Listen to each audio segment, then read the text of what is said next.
Here we are on the verge of the 5-year anniversary of Safeguard Recruiting. Pretty remarkable what you built here. You retired from Utah DPS, career law enforcement officer, and you launched Safeguard. Tell us about it. Tell us how it's been going. Yeah, it's been quite the journey since we launched Safeguard, and kind of an interesting beginning with that. After retiring out of law enforcement, I still was doing a lot of training, traveling the country, doing some simulator work, but I got involved in recruiting on the trucking side, which taught me a lot because trucking is a lot different than law enforcement. They have a turnover rate that's 100% or even higher at times, so they have retention problems, and recruiting is a big issue for them, but there was a lot to learn from that. And in doing that truck driving recruiting, I learned a lot about processes that work, but I was still involved in law enforcement because of my background and traveling the country, talking to people, including you. We ran into each other. It was at a baseball game one night when I was out of state, and talking about needs of departments. There's been this. They're having trouble recruiting. It's not the same as it used to be where enough people would knock on the door and come in. You have a long list of candidates. But law enforcement was having the same trouble as trucking companies in recruiting enough people to work for them. So as traveling around the country, we started talking to a lot of departments that would ask, hey, will you take a look at what we're doing because we're not getting enough people and we need help. And when we started analyzing what these different departments were doing, Safeguard was really born out of that, out of a need or an ask by law enforcement that will you come in and we start helping our industry because we're having the same recruiting issues, and they were. And that's where Safeguard kind of started out of, is a need and an ask from law enforcement and just having that background. So yeah, I know I remember the night you told me about this recruiting thing and trucking, and I was frustrated because I was still on the job. I was a high-ranking commander at my agency, and I was watching my agency spend thousands of dollars in marketing, and they weren't getting anybody. And I remember asking the question to the staff at our recruiters, and I said, well, how many people are we hiring based on this marketing campaign? And when they came back and they go, well, we don't know, but our website's getting a lot of hits. And so when you told me this, I immediately thought, well, Doug, we have a marketing problem in law enforcement. We don't have a recruiting problem, but we're making the wrong decision. And so you launched this, but you launched this in the middle of a recruiting crisis post-2020 that everyone was talking about. Did you have any issues because so many agencies were using marketing and they weren't working? Did you run into any sort of roadblocks talking to those agencies? Well, the marketing companies have created some issues because they've taken a lot of money from different departments and not produced. And from your agency that you worked for and a number of other large departments, they spent a lot of money. I mean, Philadelphia is one of our clients, and they spent over $3 million, and they didn't get better using a marketing company. Now, they had some great collateral that they could use, but it wasn't making their recruiting improve. In fact, I think they were getting worse. And so when you look at that and you look at marketing departments are bringing impressions, they're bringing maybe traffic to your website, but is it the right traffic? And how are you capturing that traffic? There's a big difference in there. So marketing companies have been a roadblock because they say they're helping with recruiting, but they're not helping with recruiting. Matter of fact, they're just taking a lot of funds and misusing it. And so you started out, you spent probably the first year just educating. You traveled the country, you taught at seminars, you taught at conferences, you put your entire seminar online for free. It's still there for people to watch. And from a critical standpoint, I would say, man, you're giving a lot away. But is that why you did it? Because you needed to educate first because of what had happened in the marketing industry? Yeah, there needs to be a mindset shift in the way we're looking at recruiting and we're looking at bringing people in. And that's what it was. It's taking it to a next level, bringing in tools that they're not using now, processes they're not using now. So education was huge. And both our backgrounds are training. We've always been educators. We've been trainers, and we've given back to the industry. So it's just a natural set for me. Now, sure, people say we're giving away too much, but I don't believe that. I think it's the whole law enforcement community, the whole public safety community needs to change. They need to change their mindset, and they need to come to a next level of how they're going to recruit, or they're going to fall behind and they're going to have these deficits. Yeah, so this isn't just a business for you. You see an entire shift that needs to occur for law enforcement recruiting. We're no longer in the 90s to where applicants just came. Applicants do still come, but it's not enough to fully staff agencies. You're looking at trying to shift an entire industry, that there's a different way of doing it, whether they use Safeguard or not. Correct. Yeah. The mindset's got to change. We can't sit back and wait for people to come to us. We can't put them in these long processes that we expect them to sit around and wait 6 to 9 months for an answer from us, and that they're going to be there willing to work for us. There are a lot of people that want to be in law enforcement.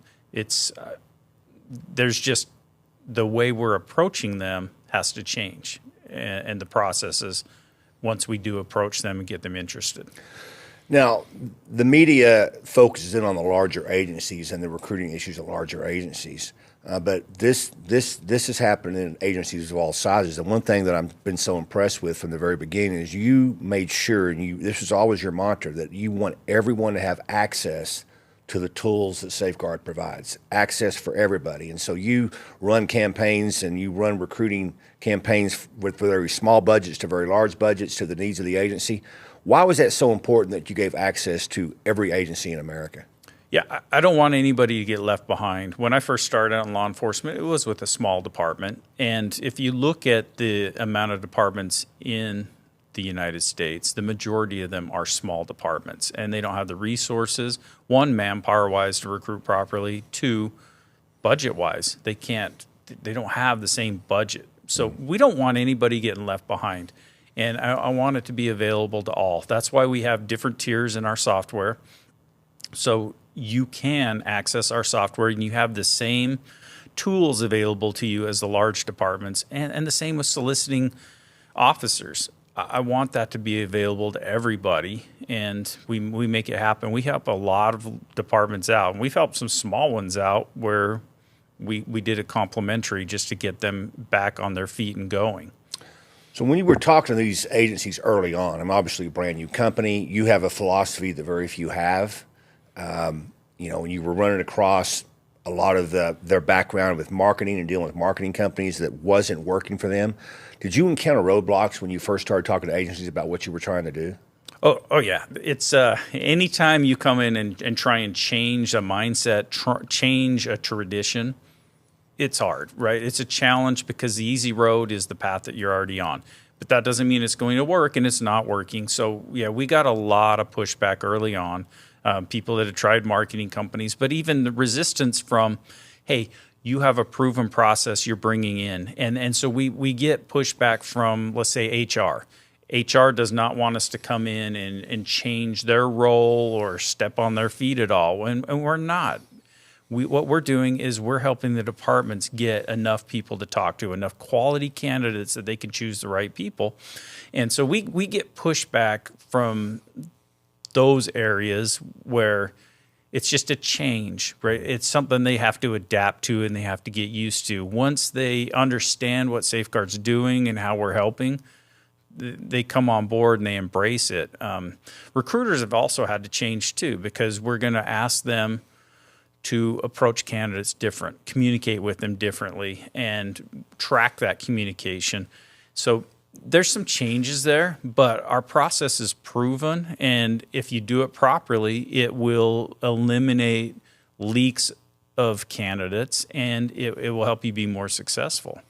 Well, proven is correct. You've run hundreds of campaigns, and you know that if they do what we ask and suggest, it just works.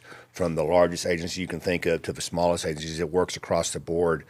But at one time, it was just proven in your head. You just knew from the trucking industry, I think this can work in law enforcement. I think I see the problem here.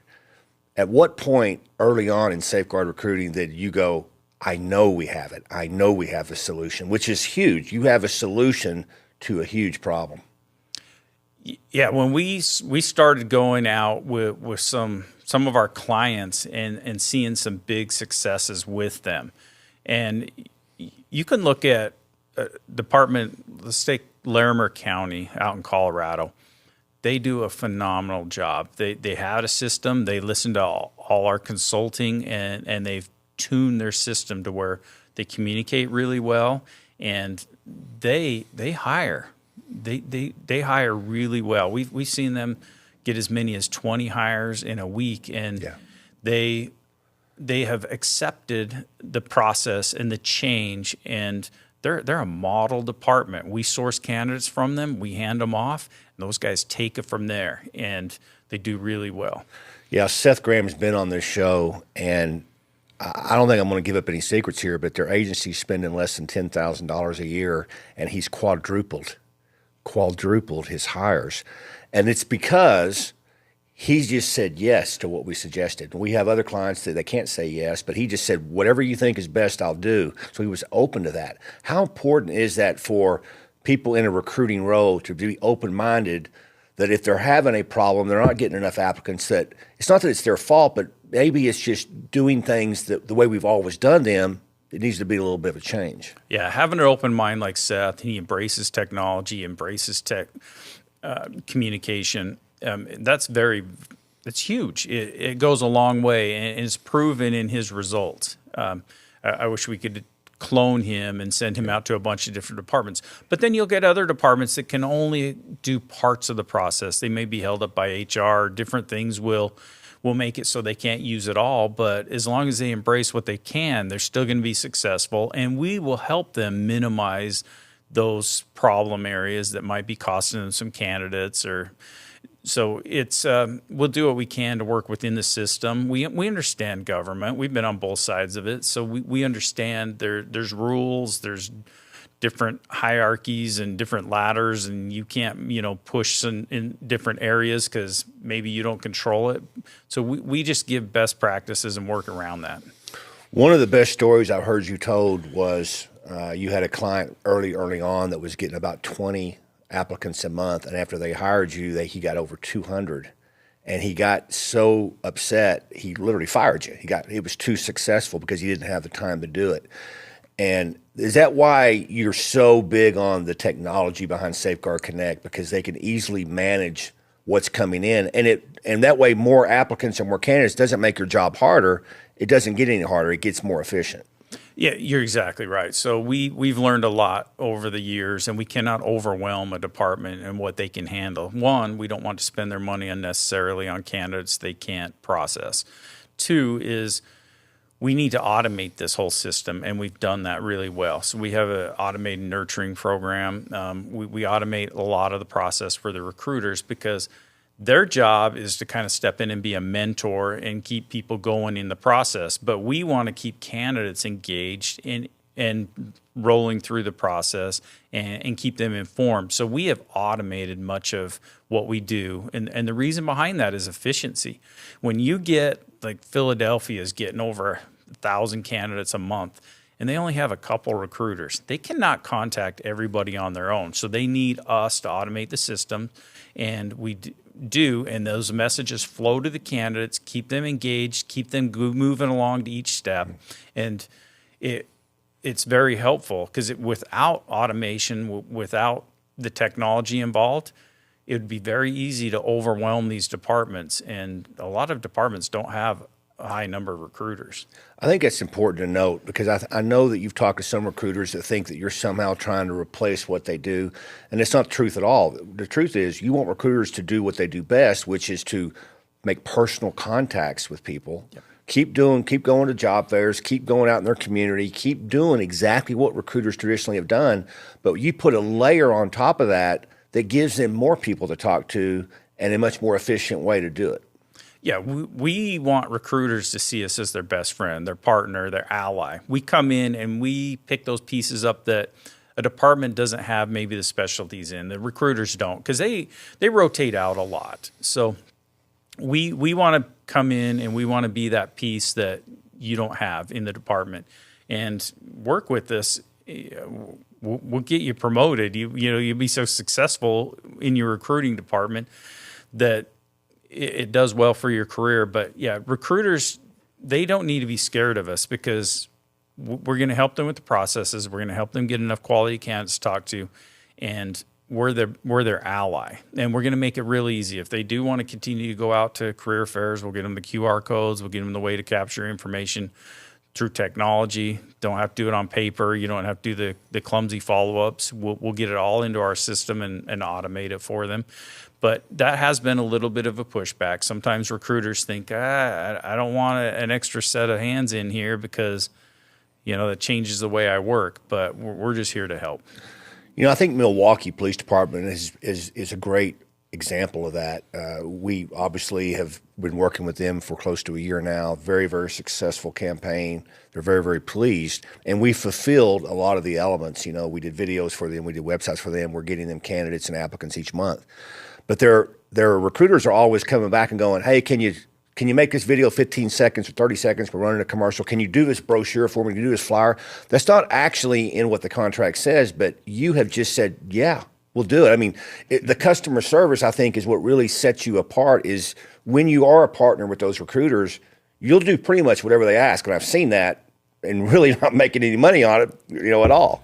Yeah, it might be outside of our scope, but that's okay because the final mission is to get the officers hired and get them fully staffed. And Milwaukee's a great example of that because their whole team is so tuned and tied into what the recruiting process is, from the leadership down through the recruiters. And we love getting that feedback from them because the recruiters are talking to people, and the feedback helps us tune the process, tune their campaign, and make it more successful.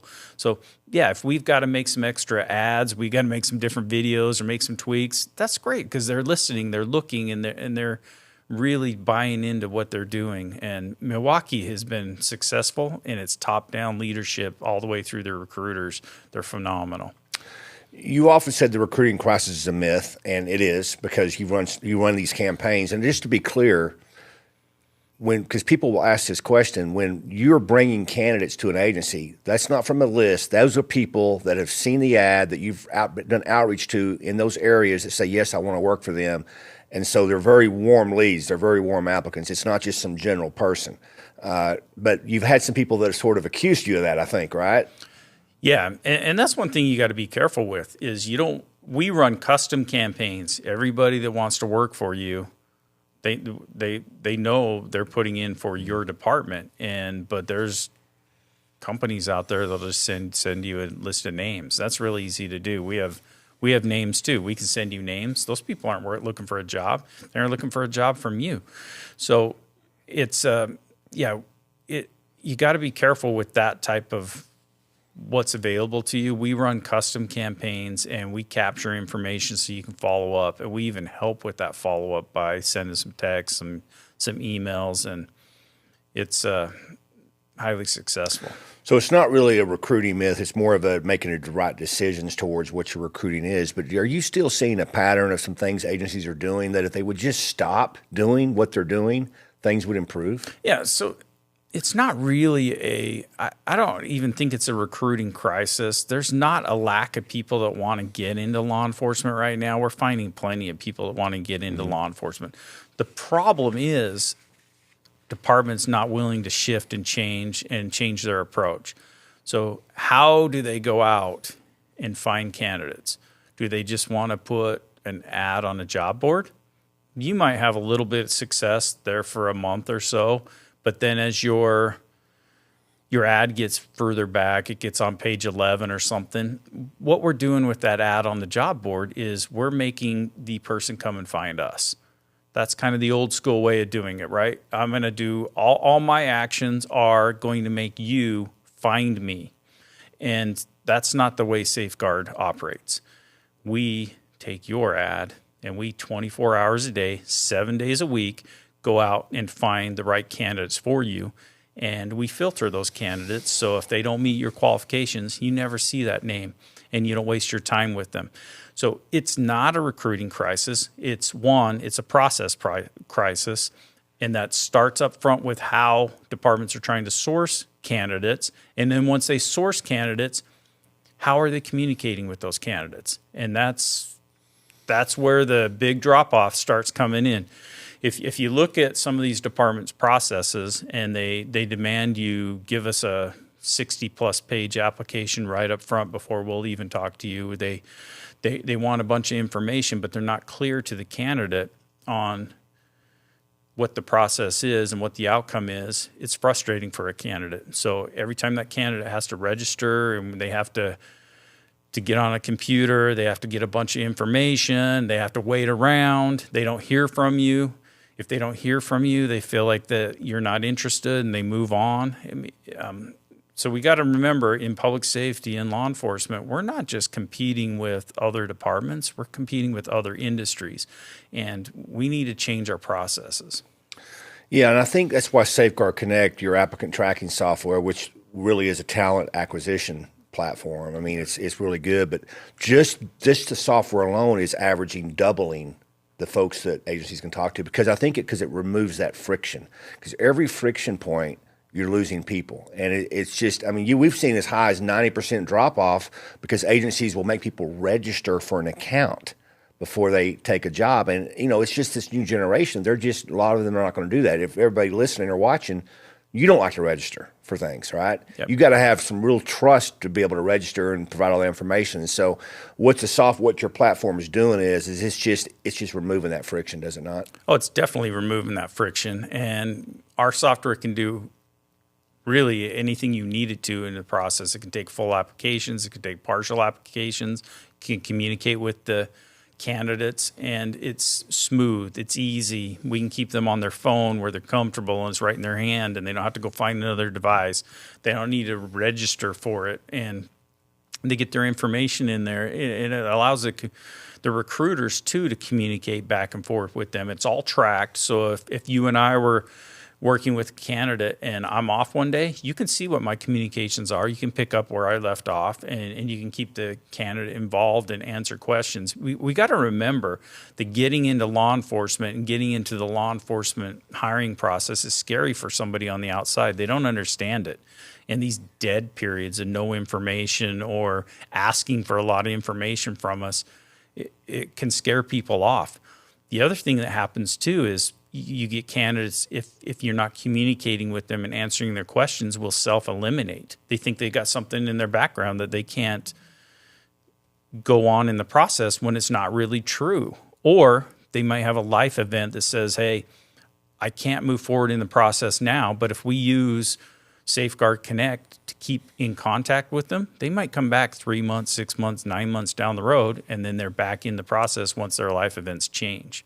Yeah, that's a great story out of Philadelphia. You've been with them in a couple of years, major department that was really struggling. In fact, that marketing campaign that they had spent millions of dollars on there, Captain Walker said they actually got worse. And so they hired you, and you started implementing these processes. And kind of a cool story is throughout the time, they had about 5,000 people that hadn't applied yet. You had acquired those candidate names for them through the ads, but not everybody applies. And so you went back late last year, right before Christmas, and you hit all those 5,000 people with Connect, which is one click, one touch, send the email, and their applications spiked. Because I think making an application is a big decision for people, especially for law enforcement.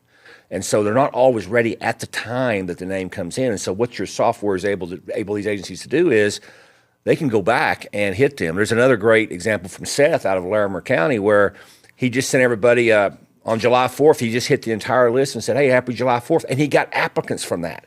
Mm-hmm. So that's what the software is able to do. There's no human being that can keep up with that in an Excel spreadsheet or in an email. And so literally this software for some agencies, depending on the size, is as little as a couple $1,000s a year. And they're just exponentially increasing their applicants. You're exactly right. If you do nothing else, you should get into Safeguard Connect because it's going to streamline your process, make it efficient, but keep you in contact with these candidates. And there's a number of those type of examples. Crestwood, he did the same thing. Happy Holidays. He got 3 applications out of it, and just over the Christmas break, and it worked well for him. Cleveland was able to generate a lot of interest off their old list by using the automated messaging. And so Safeguard Connect is something that I think every department should have. It's a tool they cannot shy away from because they need it, the efficiency that goes with it. We have too many departments out there that are still tracking on whiteboards and Excel spreadsheets. and individually trying to communicate through the recruiter's email. And you cannot keep up, you can't keep track, and you can't get consistent messaging. That's another thing we help with too, is the copywriting on the messaging. Those messages have to be dialed in and right to get activity and get people to move forward. Yeah, you go into such fine details on that. You look at the messages you get from things you buy, stores you buy from, and the way those messages are written for a reason. And you go into those such fine details because you're trying to pick up every applicant you can at every stage. I just think it's important for you to reflect. I mean, we started this podcast with sort of the verge of the 5 years doing this. Started with nothing, started the company, no awareness whatsoever. Most of the profession, almost all the profession, was going in the wrong direction, like my agency, using marketing. And you've mentioned a ton of your clients now, Milwaukee and Philadelphia and Cleveland, and all these departments you've made inroads in and helped them staff up. I mean, I just want to just reflect and let you know that this is more than just a recruiting company. You're making communities safer. Yeah, and that's part of the goal, right? We came from a law enforcement background, so we understand both sides of the equation. We understand the purchasing, we understand the troubles in government, and we also understand what it's like to get hired from the outside. And it's been quite the journey. It's been interesting to watch how Safeguard, from the original idea, continues to evolve, because it's got to constantly get better and keep up with the latest technology.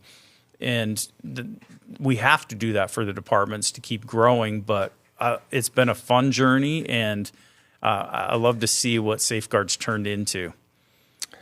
Doug, this has been great. Congratulations on the 5-year anniversary. And we're going to come back and we're going to do this again next week, and we'll be hearing about more on what you have in the future. Thank you, Travis.